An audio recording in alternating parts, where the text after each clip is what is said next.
Welcome to Newmarket Vox. I'm Mark Knopf-Thomas. Newmarket is New Zealand's retail, fashion, hospitality, entertainment and business mecca. Newmarket Vox is a monthly podcast where we take a deep dive into the brains of a leader to find out what makes them tick. Don't forget to follow us at Newmarket NZ on your favourite social channel, and make sure to stay tuned after the interview to hear what's new and notable and happening in Newmarket. What am I doing in the middle of Kazakhstan? A beer with a plate of boiled horse delicacies. Those familiar with Khyber Pass Road in Newmarket will know there's a very long fence running down one side. Well, last week, part of that fence came down, and today we're going to find out what happened and what's behind the fence. My guest today is into light rather than heavy metal. He graduated with a PhD in chemistry from the University of Victoria before taking up a position in Canada. He then came back to New Zealand, where he's now held several roles with the University of Auckland. These days, he's the main guy leading the development of the University of Auckland's Newmarket campus. It gives me great pleasure to welcome Professor Jim Metson. Jim, thank you so much for joining Newmarket Vox today. It's a pleasure. First up, so tell us about, where you grew up. Tell us a little bit about your childhood.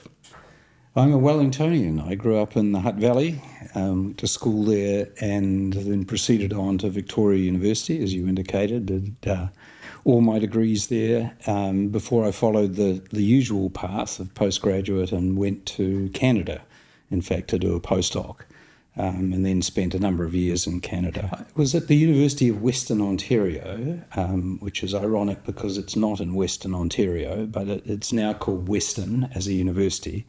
And that's about halfway between Toronto and Detroit on the Southern Ontario Peninsula. Fantastic. So when you were a child down in Wellington, where did you spend summer holidays, things like that? Actually, we spent them mostly in the Hawke's Bay. Okay. My mother's family come from the Hawke's Bay. My parents actually eventually retired to the Hawke's Bay, but that was where the family roots were, and that's where we went back in summer. And I much remember the warm Hawke's Bay summers. Do you still go to the Hawke's Bay a bit? We do a bit, not so much in recent years since my father left that area, but it's I always regard it too as a kind of a spiritual home in many ways. Brilliant. No, it's a beautiful part of the country. So you completed your PhD in chemistry, as we've learned. Were you always drawn to sciences when you were growing up? I think, as with many, my father was a scientist, and that gave me a kind of a natural gravitas towards that area. I was always fascinated with the sciences, and I guess I did chemistry largely because I did something I was very comfortable in until I figured out what I really wanted to do with my life, and ended up, as you indicate, progressing through to a PhD in chemistry. On that note, so what got you into metal? Problems, actually. Okay. So when I came back to New Zealand, to the University of Auckland, a colleague in engineering at that stage had very, very close contacts with the light metals industry. And he just was talking with me. He actually gave me a lot of help in setting up a lab here. But he just posed a number of issues that the industry was grappling with. And I said, I think those are areas that my background could potentially help with. So I got involved gradually in the light metals industry. He had very strong industry links, and therefore that's actually where I gravitated to, and I've always loved the practical side of science. So I still have my steel cap boots for wandering around aluminium smelters, and that's in some ways still a happy place for me, is those industrial applications of the science that I do. What sort of problems then would you have looked at in terms of trying to solve a problem? In those days it was new materials. And new ways of making aluminium reduction cells. These things operate at 1,000 degrees centigrade. Okay. They're incredibly demanding in terms of the materials, the design, the structures, and that poses endless problems because you're always driving for better performance and better electrical efficiency, because these are very intensive industries. And in my case also, emissions control, ways of controlling emissions that minimise impact on the environment. And do you think, in terms of emissions, we're making good headway in terms of things getting better? In aluminium, we are, most definitely. That has been a very clean industry for a long time. Yeah. There are certainly issues to do with disposal of the residues that you generate from all of those reduction cells, and we haven't solved all of those issues yet in terms of recycling and recovery of materials. But by and large, it's a very clean industry in terms of the reduction process itself. Okay, and how do we stack up internationally with those practices? I mean, TY has always been a very, very well-run smelter. If I venture my own opinion on it, it's now a very old smelter in terms of the technology. It stays competitive because it is very well run. That's fantastic. As a sort of a very flippant aside, do you like heavy metal? I'm not the head banger type, I'm afraid. I had to ask the question. Last week, I was very grateful to be included in the dawn blessing of the new facility, which is opening up on Khyber Pass Road inside the campus. Can you tell us a little bit about what that is about and what's happening there? Well, what it's about is the next stage of development of the Newmarket campus. We originally occupied the site in 2015. Since that time, it's been the site of a large engineering and science research facilities. Exercise sciences are based there. But we were looking at the next phase of development of Newmarket, and Newmarket gives us enormous opportunities as an outward-facing, interacting with industry, interacting with community. It's a wonderful site for that purpose. But we'd always had fences around the place for reasons of security and things, so it was time to open up Newmarket to our community and to the co-locators and things that work with us. And we needed to put in a public entrance. It has never had a defined public entrance, and that new gap in the fence off Khyber Pass, I think, will be transformational. And the new cafe provides a heart to the campus. So the Newmarket campus is a big bit of dirt, 5.2 hectares. What does the university itself find desirable about being in Newmarket? Newmarket was in many ways the answer to a prayer, because it allows us to operate a 3-campus model where the 3 main campuses of the university are within easy walking distance of each other, but each has a very distinctive character. So Newmarket is only research, only postgraduate students, and the centre of that innovation precinct that we talked about. Now, Newmarket is a wonderful location for that. It's brilliantly served by public transport. We have a railway station on one end of the campus, great bus service down Khyber Pass, and Newmarket precinct itself, and the proximity to the retail precinct works brilliantly for our people. So what we saw in Newmarket was a large piece of ex-industrial land that could be developed into an innovation precinct with proximity to schools, to the hospitals, both Auckland Hospital, Mercy Hospital, the clinics, the medical clinics that are around, the proximity to the domain and to the museum.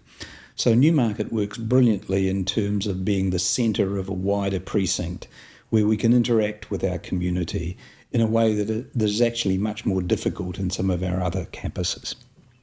And I think it's been beautifully designed. It's very, very well done. So give us some insights, though, into what is actually on that campus. So I know there's lots of people there operating, doing weird and wonderful things. So give us an idea of what's actually going on there. Well, Newmarket came about when we divested of the Tamaki campus. And that left the university with the challenge of where to put big engineering stuff that occupies a big footprint. So wind tunnels, flumes, a structures hall, a big polymers and composites lab. Those are things which needed a home. Also, because it was moving in from Tamaki, we needed a home for exercise sciences. So the things that were initially on that Newmarket campus have been big engineering facilities, the biggest seismic testing hall in Australasia, and that's for earthquake engineering and things which are really topical in terms of New Zealand's needs. So things are trucked into that hall and they try to break them. Absolutely, yes, and they may be wooden structures, they may be concrete bridge piers, they may be many things, but the ability to test under various conditions makes that a unique facility. So apart from the structures hall, which I find absolutely fascinating, the things you're trying to break things inside there, what happens inside the exercise sciences facility? That department is actually one of our top-ranking departments internationally. Okay. But it's unusual in that it's not about, for example, high-performance sport, which many sports and exercise departments are.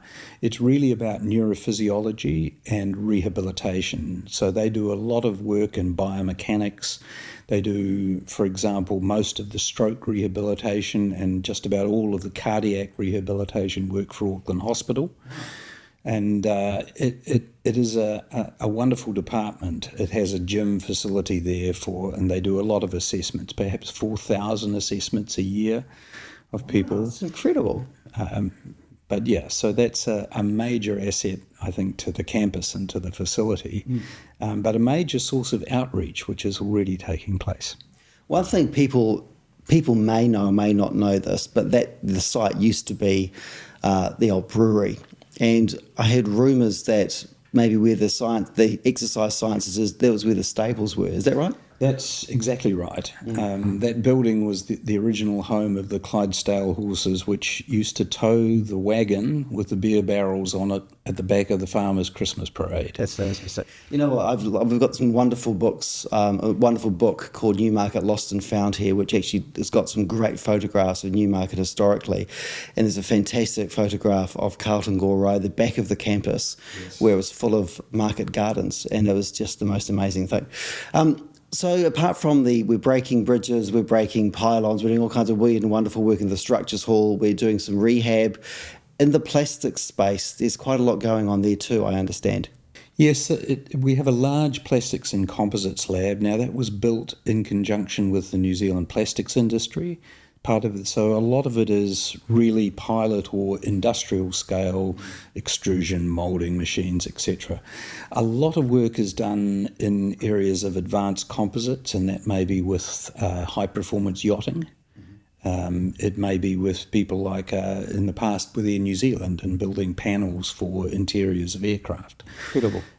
So those facilities, I think, both to make and to test. Shake and break things, as it were. But those are areas where the sports operate at the leading edge of performance. So the composite technology, the plastics technology, which goes into those applications, really is at the leading edge of where research meets practical application. I do remember going there many years ago for a visit, and in the wind tunnels you mentioned earlier, they were doing some testing for America's Cup yachts, I think, or something along those lines, which I found quite fascinating.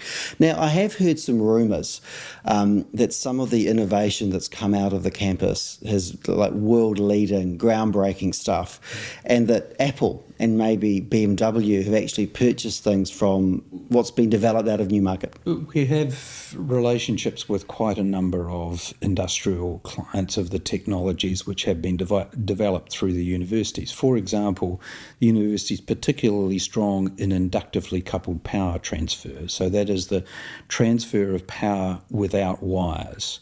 And that has huge applications if you look at the automotive industry, for example, in charging of vehicles.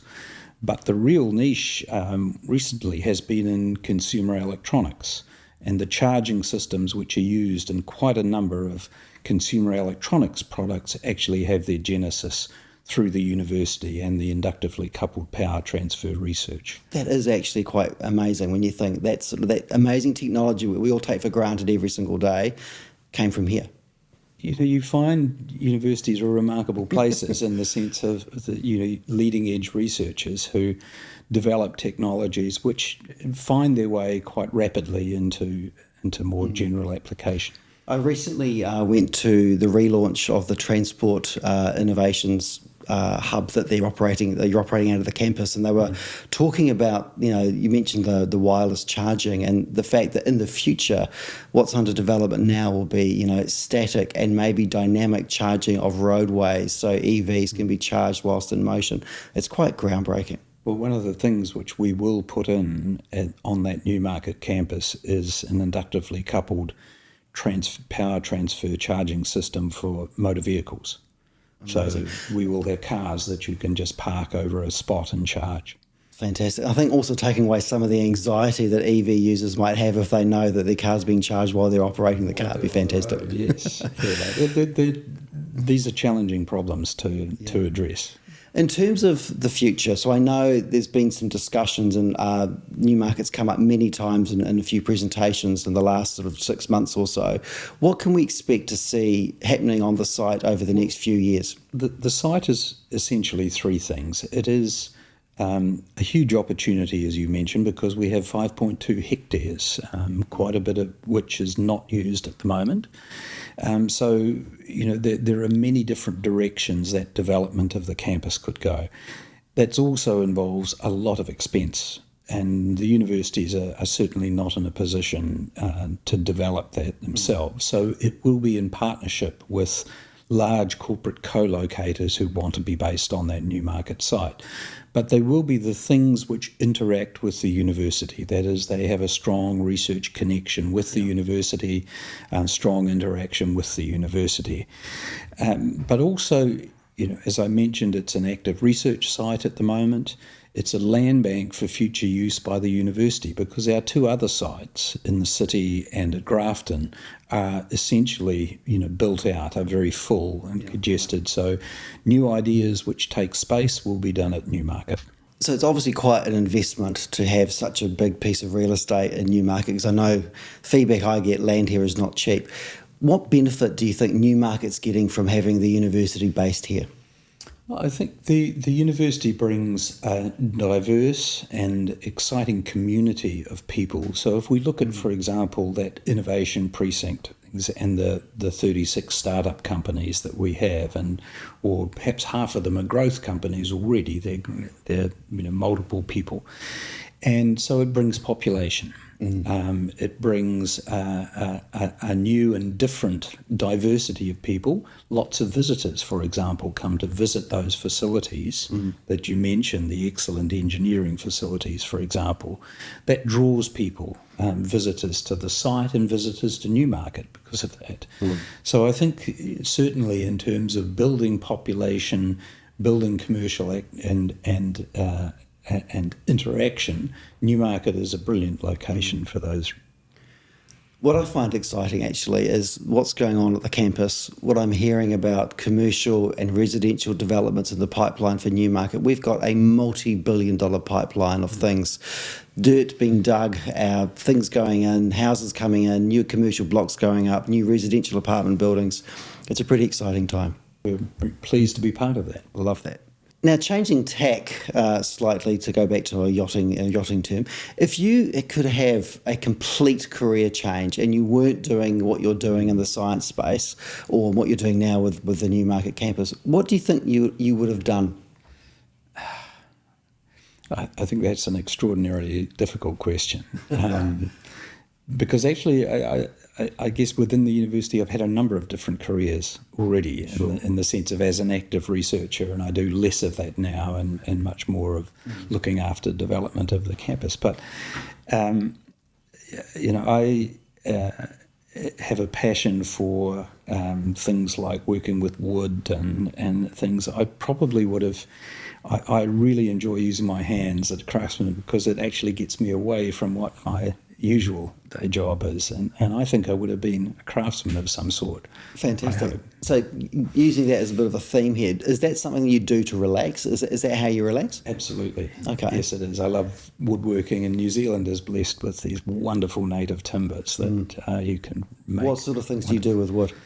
I've just finished a vanity unit, in fact, for a bathroom renovation at home. That's what's me at the moment, and I'm not sure what the next project will be, but it'll be something like that. So, Jim, what has been for you a career pinch me moment where something extraordinary may have happened in what's going on in your career at that time? One of the wonderful things is that you work not only with a great group of colleagues here, but you work a lot internationally, particularly in the areas like the aluminium industry. And the university is also part of a number of major networks internationally. There are many moments from within that where you think, this is a fascinating place to be. I look at the capital of Kazakhstan as a city which was called Nur-Sultan. It's gone back to being called Astana now. And I remember sitting in a bar with some Kazakh friends and a British colleague for a beer with a plate of boiled horse delicacies. That was the translation off the menu. And you think, what am I doing in the middle of Kazakhstan with a group of Kazakhs and boiled horse delicacies? But there are many moments like that where you, being in the Middle East with brilliant colleagues in the Middle East, on a rug out in the middle of a desert, brewing tea. Yeah. And you look at those moments and think, that it's a fascinating world. It's an extraordinary world we live in. I guess that's something maybe that for those of us who are outside of the academic side of the world, we don't really fully understand how interconnected it is and how much is actually going on with collaborations internationally, etc. That is absolutely critical, I think, to, if you look at these people, our researchers who are really at the top of their game, they're very strongly internationally connected because, you need to understand what the rest of the world is doing and where your niche sits within that wider research ecosystem. Do you have any specific bucket list items that you want to tick off?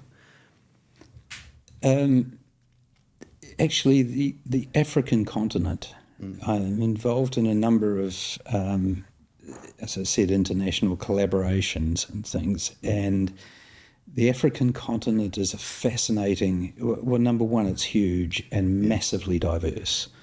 It's also the world's youngest continent and has incredible potential to things, but it is one of those things which is underrepresented at just about every international forum. It's underrepresented in the research partnerships and collaborations but that is the future of the world in many ways, and I'd love to understand a lot more and catch up with some of my African colleagues.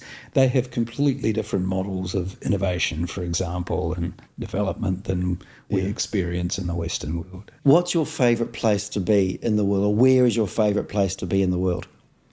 I have an absolute fondness for our West Coast, our wild West Coast in New Zealand, and there are a couple of spots there. Remember when my partner, who's Canadian, was coming out originally and visiting me, we used to go and sit on a headland on the West Coast, New Zealand, and look at the wild weather coming in before we went off to the airport and she flew back to Canada. So the West Coast is quite intoxicating, actually. It's marvellous, really is.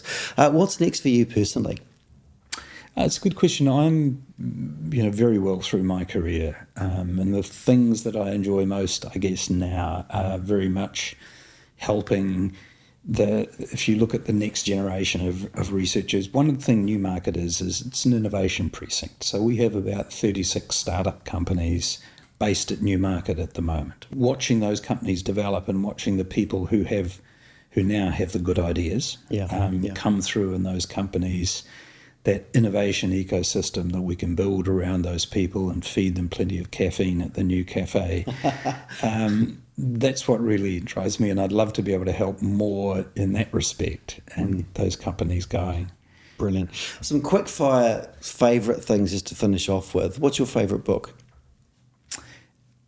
I think that's always snapshot in time. Right at the moment, my favourite books or my favourite writer is a woman called Claire Keegan, who's an Irish writer who writes small, perfectly formed stories. I think just has a brilliant gift for writing, but knows how to end a story in a way that I think is quite remarkable. Okay. What's your favourite movie?